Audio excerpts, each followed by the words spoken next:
Hello all, welcome to this lecture. So in this lecture we are going to see about the power input and power delivered equations of synchronous motor. So basically these equations will be saying about the delivering and observing capability of synchronous machine towards the infinite bus bar using the phasors and the flux and the MMF vectors which are working on the synchronous machines. So basically we can draw the equivalent circuit of a synchronous motor like we have shown in this figure.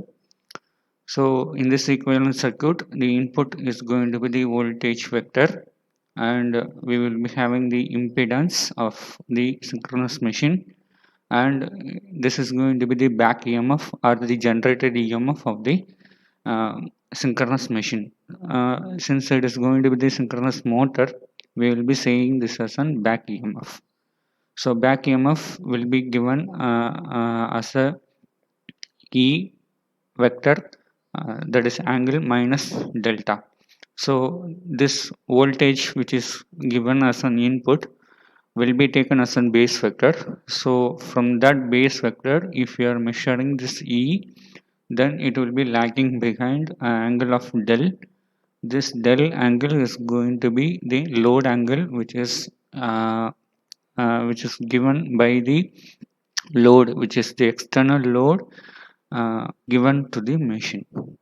So ZS is going to be the synchronous reactance of the synchronous machine.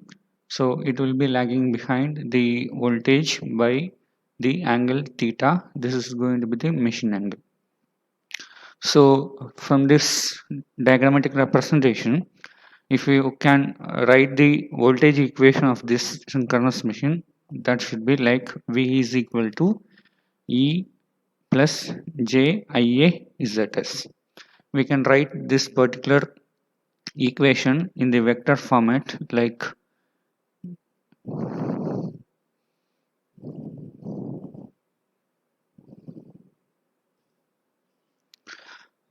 V vector angle 0, which is equal to E vector angle minus delta plus IA ZS, which is going to be having an angle of theta. So this is how we can write the equation in the polar format. So since from this equation we need to have the IA value, the IA which is going to be calculated as V angle 0 minus E angle minus delta divided by the ZS angle theta. So then we can rearrange this equation as V divided by ZS. This theta will be going to the numerator. So we can write this as a minus theta minus E, this minus delta minus theta divided by the ZS.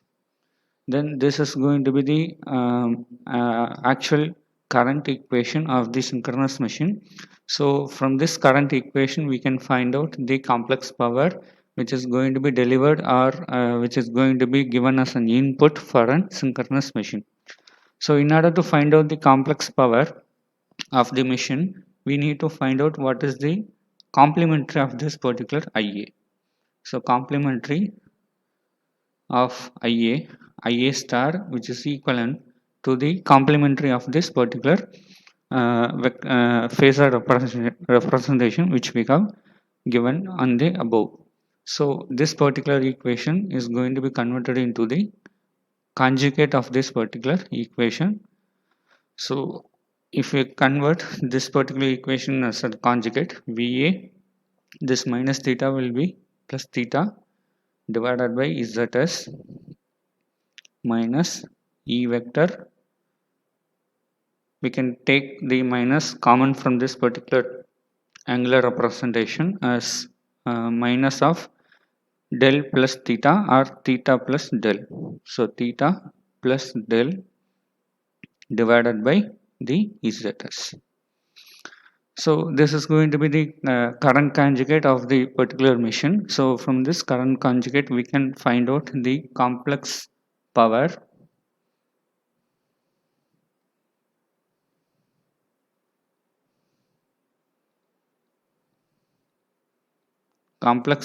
S is equal to P plus JQ.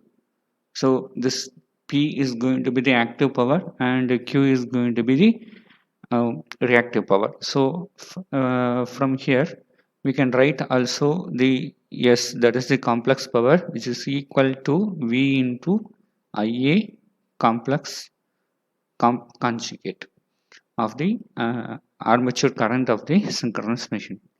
Since we know the formula for this particular uh,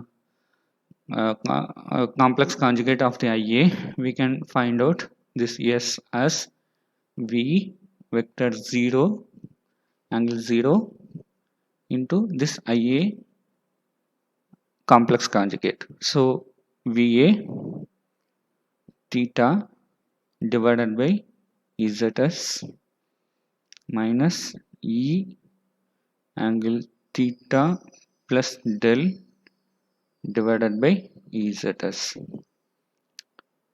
So we can we can multiply this V vector into this particular particular equation.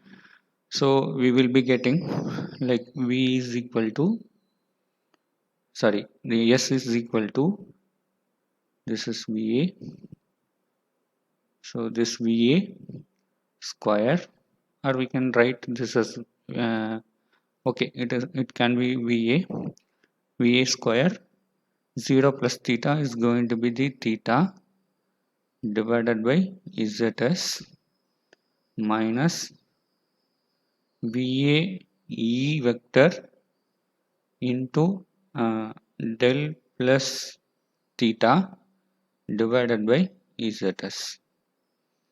So this is going to be the complex power equation of the synchronous machine. We can segregate this particular equation into two components because this is represented in the polar format. So if we represent this in polar format, we can convert this particular polar format into the Eulers format. So using the Eulers format, we can write this as two components, as cos and sine components.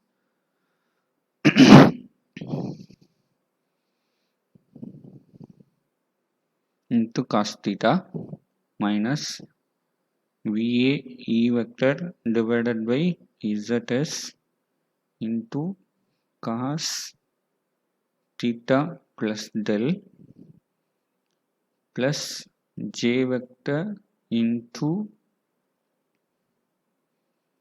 VA square divided by ZS sin theta minus VA E vector divided by ZS into sin theta plus del.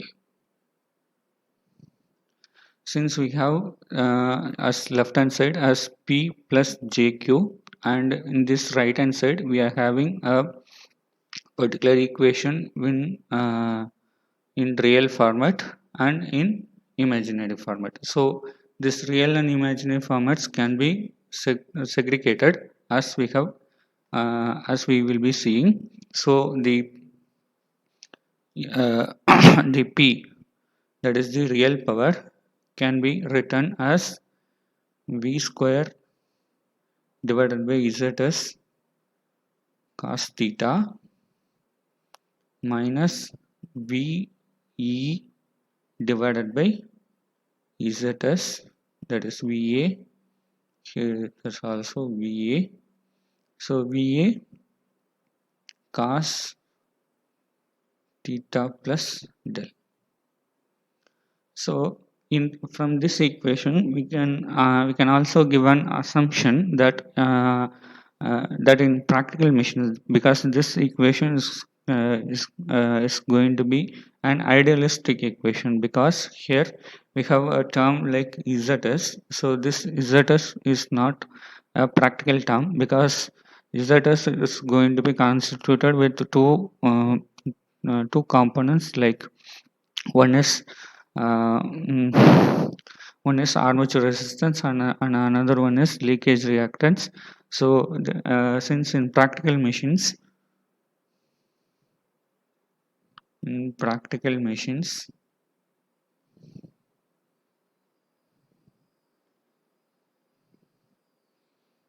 Ra is going to be very small comparing to the XL, we can write this ZS as a XS or XL, and if it is going to be the case, then theta will be 90 degree.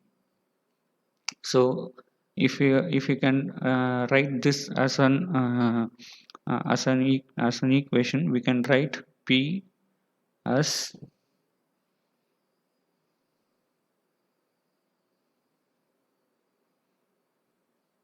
substitute this theta in this equation. So if you substitute this particular cos 90 is going to be 0.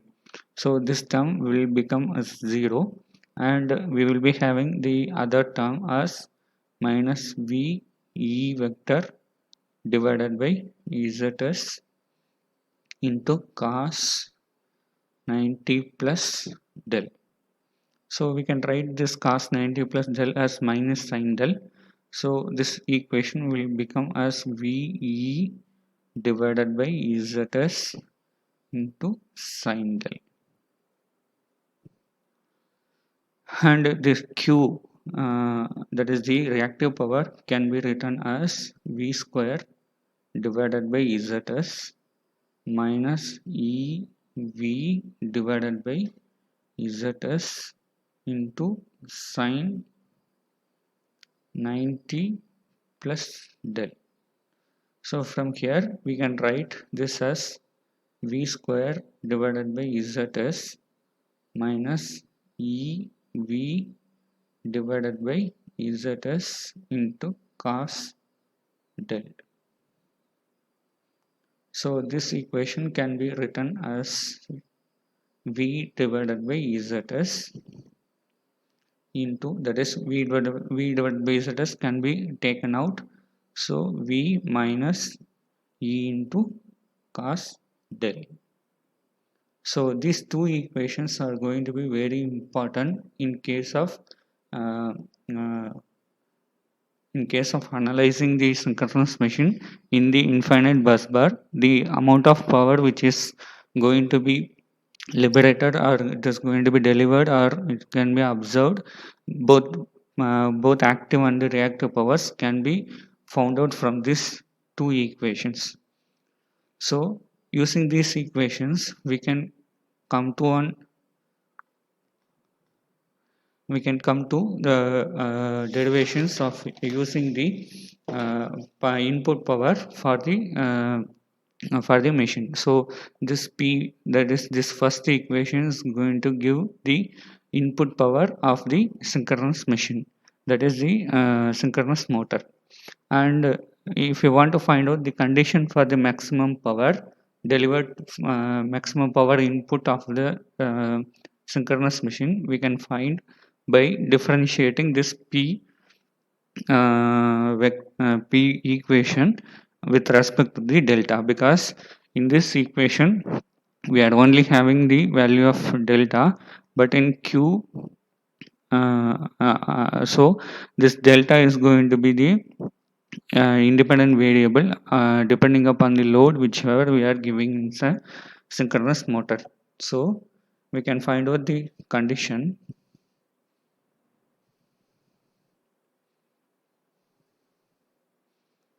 for maximum power input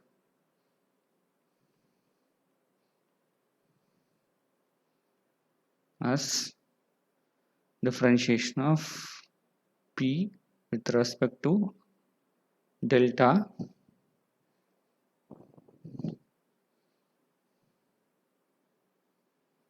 which is equator to 0. So it implies that we know the equation of P as V squared divided by ZS into cos theta. That is the previous equation before we are getting the practical equation of the machine. So since we need to find out the maximum power condition, we need to use this particular equation. So if you differentiate this particular P with respect to the del, the first term of this particular equation don't have del, so this will become 0. And since this particular term having the value of del, we can differentiate this term as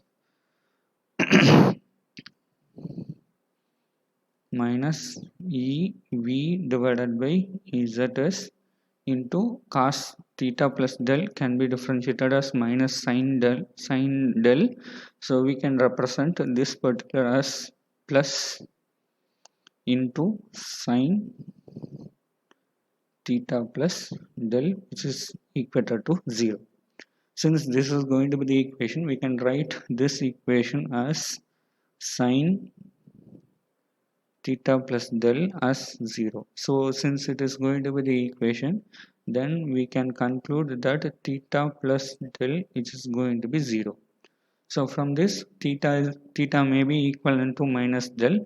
Since we are not going to represent this particular formats into as minus, so we will be having this theta will be represented as 180 degree minus del, because this is going to be the condition for the maximum power input of the machine. So applying this condition uh, to this equation which we have used for finding out the condition for the maximum power input, if you apply this particular condition to this particular equation, we will be getting P is equal to V square divided by ZS into cos 180 minus del minus EV divided by ZS into cos 180. So since this is going to be the case, then we will be getting the final equation as, since this cos 180 is going to be minus 1, and if you manipulate this cos 180 minus del, it will be sin del. So we can write this whole equation as V square divided by ZS into sin del plus EV divided by ZS. So this is going to be the equation of the maximum power input of the synchronous motor. Also we can derive the maximum mechanical power or the mechanical power delivered or the output power of the synchronous machine. So mechanical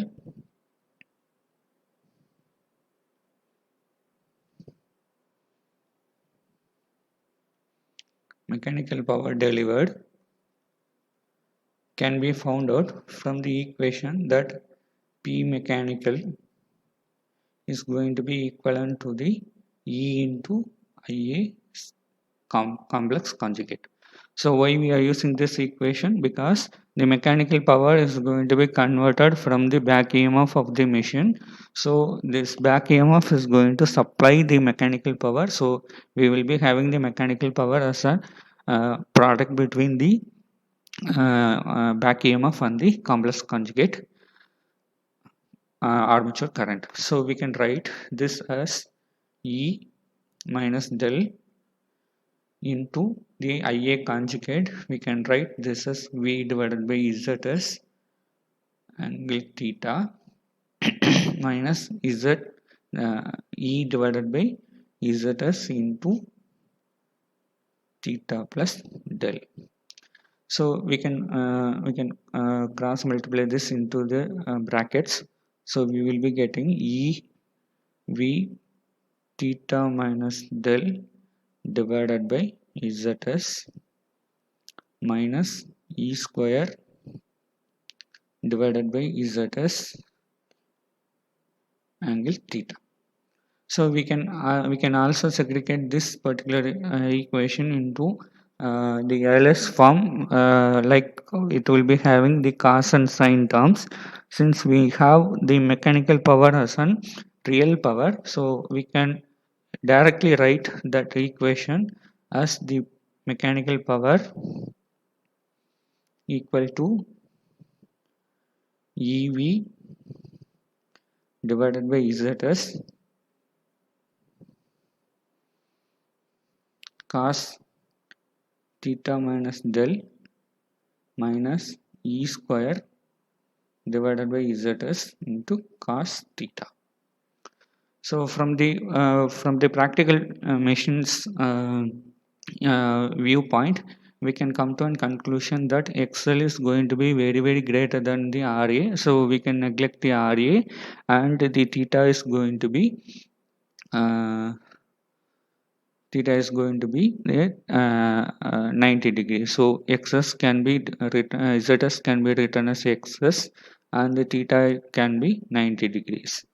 So if we are having this two considerations into our equation, we can write this equation as mechanical power is equal to the EV XS to cos 90 minus del, since we are representing this theta as 90 degree, minus E square EZS into cos 90.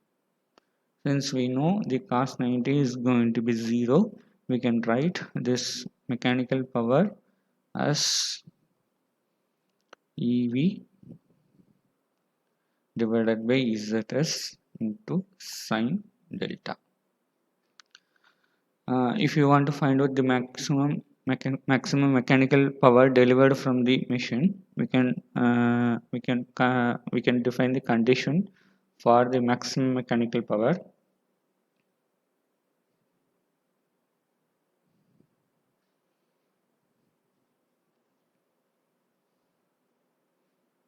Delivered is going to be the differentiation of the P mechanical with respect to the del angle. So we can come to that EV divided by ZS into sine theta minus del. We can differentiate that particular cos theta minus del as a sine theta minus del, since the first term will be equivalent to 0 because that term don't have the del angle. So we can come to this particular equation. So this equation should be equated to 0, since we can write from this equation that sine theta minus del can be equivalent to 0. So the theta minus del is going to be 0. It implies that theta is equal to del. So this is going to be the maximum power condition. So if the theta is going to be equivalent to the delta, then our maximum mechanical power uh, can be delivered. So we can substitute this particular condition to the mechanical power delivered equation. We can come to the conclusion that the maximum mechanical power is equal to EV divided by ZS minus E square divided by ZS into cos theta. So this is going to be the maximum mechanical power that can be taken out from the synchronous machine. Thank you.